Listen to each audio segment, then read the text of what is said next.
Welcome dear students. आज आपका इस नए वीडियो में फिर से स्वागत है। बच्चों, लास्ट वीडियो में मैंने आपको वर्क एनर्जी के बारे में बताया था कि वर्क क्या होता है, एनर्जी क्या होता है, एनर्जी की फॉर्म्स के बारे में बताया था। मैंने आपको ये भी बोला था कि हम जो आपके सिलेबस में इस चैप्टर में हम एनर्जी के बारे में पढ़ेंगे, एक एनर्जी की फॉर्म पढ़ेंगे, मैकेनिकल एनर्जी। फिर उसका बोला था मैंने उसके टाइप्स से, जैसे काइनेटिक एनर्जी और पोटेंशियल एनर्जी। ठीक है, मैकेनिकल एनर्जी एक तरह का कॉम्बिनेशन होता है काइनेटिक और पोटेंशियल एनर्जी का। ठीक है, काइनेटिक एनर्जी क्या होती है, कितनी होती है, ठीक है, ये आज हम प्रूव करेंगे। बताया मैंने लास्ट वीडियो में भी था। ठीक है, तो जिस बच्चों ने वो लास्ट वीडियो नहीं देखा है उसे वो वीडियो देख लें तो आपको ये टॉपिक और भी आसान लगेगा। ठीक है, बाकी मैंने आपको पहले भी बोला है 3 या 4 बार वीडियोस देखें तो आपको ये समझ आएगा। ठीक है, तो स्टार्ट करते हैं हम। Kinetic energy. काइनेटिक एनर्जी क्या होता है? इट इज अ एनर्जी, ठीक है, possessed by virtue of its motion.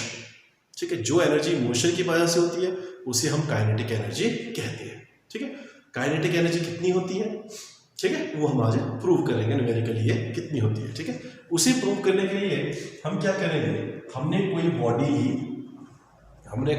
Body ली, ठीक है, यहाँ पे समझ लो इनिशियली, ठीक है, ये कहाँ थी, रेस्ट में थी, तो आप मान के चलो इनिशियल वेलोसिटी इसकी कितनी रहेगी, 0। क्या रहेगी इसकी वेलोसिटी? 0। क्लियर? समझ लो, आपने कोई बॉडी लिखोगे क्या, स्टार्टिंग में क्या लिखोगे, let us consider a body, let us consider a body, ठीक है, मूविंग या हैविंग कर लो, ठीक है, having velocity u is equal to 0, या consider a body having mass m is at rest. ठीक है, क्या करेंगे, let us consider a body having mass m and velocity u is equal to 0। Clear हो गया? क्लियर हो गया? फिर ये बॉडी है, पोजीशन इसकी A है, फिर हमने इसके ऊपर फोर्स लगाया। नाउ इसके बाद क्या लिखेंगे आपने, नाउ बाय अप्लाइंग, ठीक है, क्या लिखोगे इसका, लिखिए now by applying a force F, by applying a force F on this body it gets moved, और आप कह सकते हो it gets displaced and reach at position B, या at reach position B, या displaced through a displacement S. Now by applying a force F, ठीक है, it gets accelerated, है ना, and displaced through a distance S and acquire velocity V as shown in figure। फिर उसके बाद में diagram बनाए। क्लियर हो गया यहाँ तक? ठीक है, अब ये वेलोसिटी कितनी है ये हमें निकालनी है। ठीक है, क्या करना है, ये वेलोसिटी कितनी है।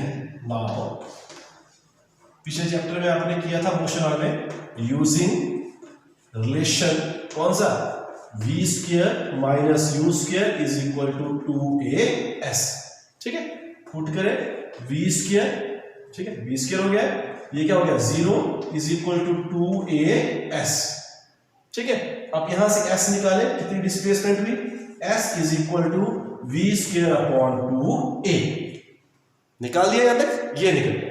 अब हमने करना क्या है, हमारा काम है एनर्जी निकालना। ठीक है, और कभी भी जब एनर्जी निकालते हो तो मैथमेटिकली हमेशा हम उसका वर्क डन ही निकालते हैं। ठीक है, तो हमने क्या करना, फोर्स F लगाई, फोर्स F लगा के बॉडी डिस्प्लेस्ड होती है थ्रू डिस्प्लेस्ड S।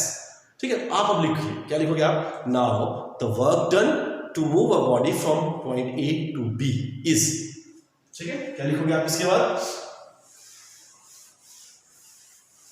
क्या लिखोगे, नाउ उसके बाद क्या लिखोगे, now work done to move a body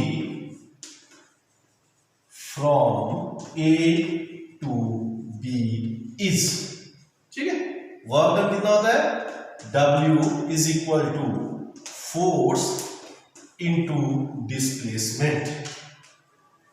कितना होता है work done, it is equal to force into displacement. ठीक है, अब ये जो फोर्स इंटू डिस्प्लेसमेंट आता है, ठीक है, क्लियर है, दिख रहा है ना आपको? ठीक है, तो क्या आ रहा है? Force into displacement. ठीक है, work done it is equal to, ठीक है, फोर्स क्या हुई? Mass into acceleration. क्या होता है force? According to the Newton second law, force is equal to ma, acceleration कितना निकाला हमने? s, so it is v square upon 2a। Acceleration कितना निकाला हमने? ठीक है, ए यहां से डिस्प्लेसमेंट निकाला ना, w is equal to ma cross v square upon 2a। ये समझे कहां से है? ठीक है, वर्डिंग लिख ली, फिर ये लिखा, फिर आपने लिख सकते हो ब्रैकेट में because according to the Newton second law, force is equal to mass into acceleration, mass into acceleration. So work done it is equal to ma cross v square upon 2a। ठीक है, अब a से cancel, so it is equal to 1 upon 2 mv square. या ठीक है, अब क्या होता है कि दिस वर्क डन, ठीक है, ये जो वर्क डन होता है, जो वर्क डन होता है, it is converted into its kinetic energy. ठीक है, किसमें होता है converted? It is converted into kinetic energy. So kinetic energy is equal to half mv square. ठीक है, कितना आ गया? इट इज हाफ v, इस तरह से लिखा, इस तरह से लिखिए, it is half mv square. ठीक है, तो it is a mathematically prove और this is a mathematically form of kinetic energy. Clear हो गया? तो क्या होगी kinetic energy? It is equal to half mv square. Clear है? ठीक है, आज इतना ही करना है, ध्यान से करना है। ठीक है, अब फिर से एक बार सुन लीजिए, काइनेटिक एनर्जी का कुछ और चीजें मैं आपको बताता हूं। काइनेटिक एनर्जी, ठीक है, जो भी मोशन की वजह से होती है, मैंने कहा विंड ब्लो करती है, ठीक है, पानी चलता है, ठीक है, बुलेट जब फायर करते हैं या आप पत्थर थ्रो करते हैं, ठीक है, वो सारा का सारा जो मोशन होता है, गाड़ियां चलती है, वो सारा जो मोशन हुआ that is called kinetic energy. ठीक है, काइनेटिक एनर्जी से बहुत सारे वर्क होते हैं, उसकी स्पीड की वजह से, उसके मोशन की वजह से। ठीक है, आप पानी की स्पीड की वजह से इलेक्ट्रिसिटी प्रोड्यूस कर लेते हो, विंड के फ्लो की वजह से भी आप इलेक्ट्रिसिटी प्रोड्यूस कर सकते हो। क्लियर है? वो सारी की सारी क्या होती है? Kinetic energy. ठीक है, kinetic energy it is a form of energy. ठीक है, ये कौन सी एनर्जी हुई? It is the energy possessed by virtue of its motion. ठीक है, फिर इसको प्रूव करना है। प्रूव करने के लिए जो मैथमेटिकली फॉर्म है, तो mathematically form of kinetic energy is half mv square. ठीक है, फिर हमने वो मैथमेटिकली प्रूव करना, तो मैंने यहाँ पे आज वर्डिंग भी लिखी है, आप ध्यान से सुने, नहीं पता लगे तो आप पूछ सकते हो। ठीक है, तो क्या था? तो late us consider a body having mass m, ठीक है, and its initial velocity is u and that is equal to 0, या body is at rest, आप ऐसा भी लिख सकते हो।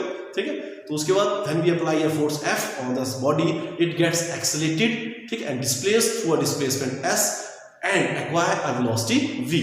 ठीक है, फिर v velocity कितनी आई वो हमने निकाली, and after that it moves through a distance, so then that means there will be a some work done, and that work done it is equal to force into displacement।